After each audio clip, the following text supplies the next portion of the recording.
Bonjour à tous, ici Annie de la chaîne Lectrice Compulsive. Aujourd'hui, je vais vous parler du dernier album de Rick Astley qui est Are We There Yet? Donc, c'est un chanteur qui était très populaire dans les années 80. Moi, il m'a suivi pendant toute ma vie quasiment. J'avais 4 ans, je dansais sur Never Give You Up, puis Together Forever, tout ça sur la piste de danse pendant les parties familiales. Donc, c'est vraiment un chanteur qui m'a marqué. Même à 18 ans, j'ai réécouté la cassette, puis là, j'ai eu un véritable coup de cœur pour la chanson Don't Say Goodbye. Et depuis ce temps-là, je le suis sur les réseaux sociaux pour connaître ce qu'il fait de nouveau. Par contre, j'ai jamais eu la chance de le voir en spectacle parce que le plus proche qui est venu, c'était à Montréal, puis ça tombait pas que je puisse y aller cette fois-là. Donc, je croise les doigts. Puis encore là, effectivement, il y a un petit lien avec les No Kids parce qu'il a fait une tournée avec eux en 2022. Avant qu'il lance cet album-là, justement, mais encore là, il était supposé dans Toronto. Le spectacle est annulé, donc j'ai pas eu la chance. Mais je croise les doigts pour que je puisse le voir en show un jour, parce que c'est bien beau de le voir en vidéo. C'est pas tout à fait la même chose.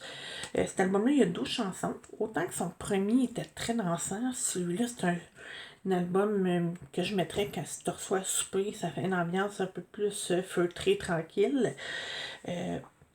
Ma préférée, je dirais, c'est la chanson Close, parce qu'il dit Don't let You're Gonna Let Me In. Ça me faisait penser un peu à vraiment ce que Mathieu voudrait dire à Alison. Donc, c'est vraiment la chanson qui m'a marquée.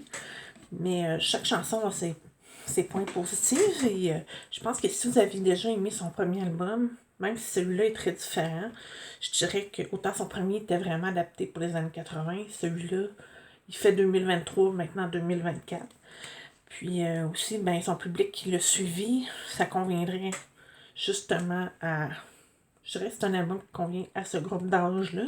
Je suis pas certaine que je l'aurais trippé si j'avais été une adolescente, mais maintenant, comme je disais, c'est un chanteur avec qui j'ai grandi, donc j'ai un petit peu l'impression que son style s'est adapté justement à son public aussi.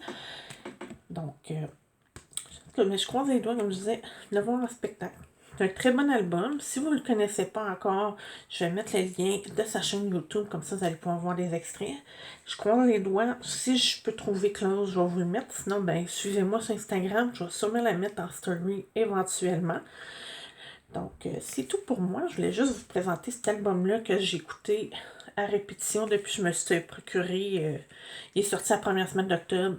J'ai pas attendu, j'étais allée au Archambault, donc il est facilement trouvable sur Internet si jamais vous voulez en savoir un peu plus, les titres des chansons. Il y en a vraiment, comme je disais, il y en a 3 qui m'ont marqué. J'ai bien aimé aussi High Enough, puis Forever and More. C'est les 3 qui m'ont vraiment marqué le plus sur les 12. Et si jamais vous l'avez écouté, laissez-moi savoir en commentaire quelle est votre chanson préférée ou si vous connaissez déjà le chanteur, est-ce que vous avez déjà écouté un de ses albums. C'est tout pour moi pour aujourd'hui. Si vous avez aimé la vidéo, n'hésitez pas à appuyer sur le petit pouce et à vous abonner pour ne rien manquer. À la prochaine!